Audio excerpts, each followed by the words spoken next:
Hi Melanie, how are you? Thanks heaps for your response. Very interesting. And also, I know I've said this in text before, but I wanted to say this, looking into your eyes. Well, virtually looking into your eyes. I thank you so much for all of your support. You have been amazing. It's really, really appreciated. It's been very interesting getting to know you.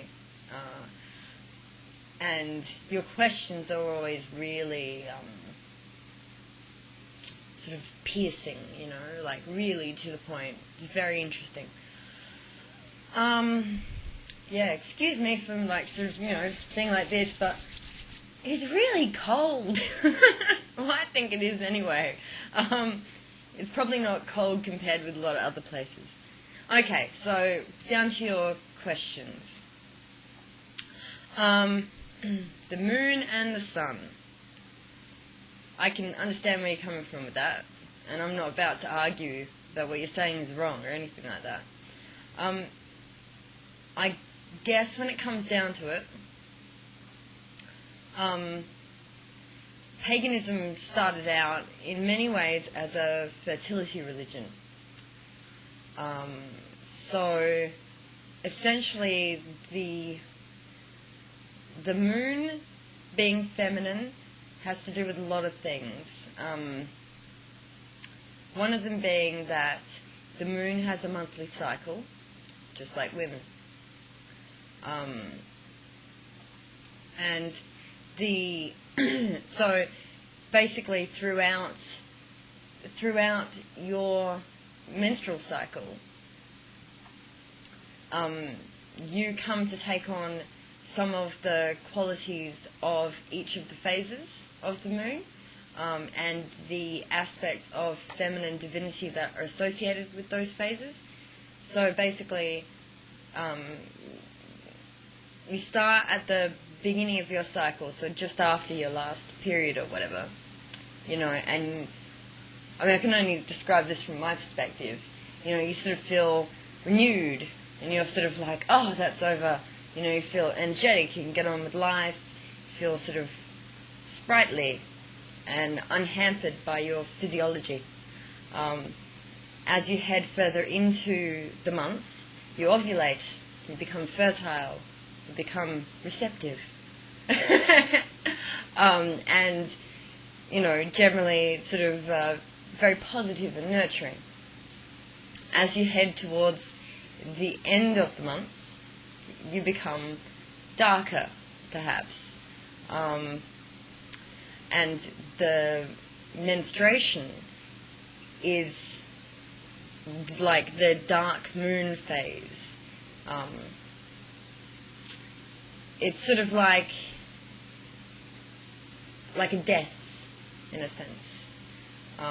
And then also the moon's 3 phases are seen as the overall picture of a woman's life cycle. So, you've got the new moon, the waxing moon, the increasing moon is childhood and adolescence. The full moon is the mother. And then as you go back down again through the waning cycle, it's old age and eventually death. So basically, it kind of was seen as symbolic for people in, not all people though. This is not what everyone saw in the moon. And there were some religions that saw the moon as male. But this is basically where modern day pagans get their view on it from anyway. So basically, so the moon kind of represents what is seen as different between men and women, and part of that is that life-changing aspect of how we experience reproduction. Yeah. And the sun being more male, That also comes down to a sort of fertility aspect as well. There are things like the precipitation cycle, where the sun's heat evaporates water and it rains on the earth, fertilizing the earth. And in, is it Sanskrit? I can't remember. I think it's Sanskrit. Yeah. The word for rain and the word for semen were the same thing. So it might come down to an early understanding of how precipitation works, rain, the water cycle.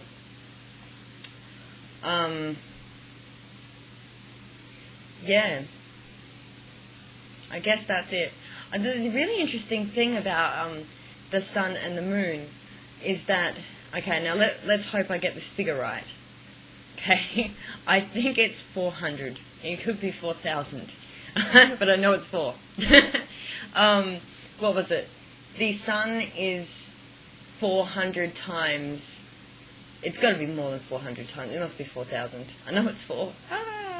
The sun is 4,000 times bigger than the moon, but the moon is exactly 4,000 times closer to Earth than the sun, which is why they both seem the same size in the sky, which I think is quite interesting.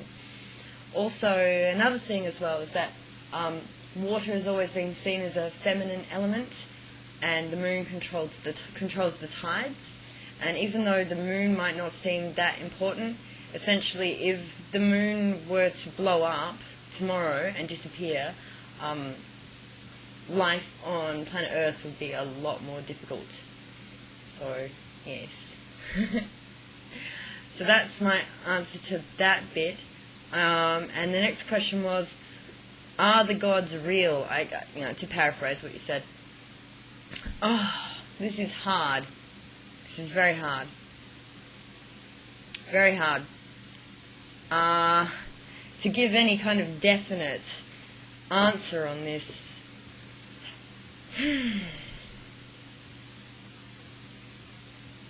Because whatever I say now, I can give you what I honestly feel, but I could well disagree with it months from now. I don't actually know if humans fully have the capacity to understand what divinity is. In my belief, I don't think that whatever it is that people know as the gods, all these separate personalities, are what created the universe. I believe that there is this is so hard to explain, like a big thing, probably some kind of amorphous blob that wouldn't recognize anything, we wouldn't recognize in any way as anthropomorphic, right?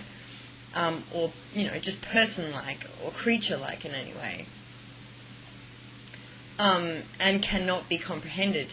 And I think most religions actually agree on this, that the actual force that created the universe cannot be comprehended by humanity. But I believe that there are many levels of existence.